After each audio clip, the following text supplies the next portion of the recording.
I'm Diette, and welcome back to another episode of What's Off My Hook? In today's episode, I share a scarf. Now this scarf, I use the Stitch Studio by Nicole Yarn.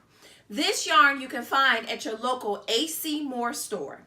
This yarn is nice and soft, fluffy, the perfect yarn to create a nice warm scarf. You ready to see the scarf? Well, here it is.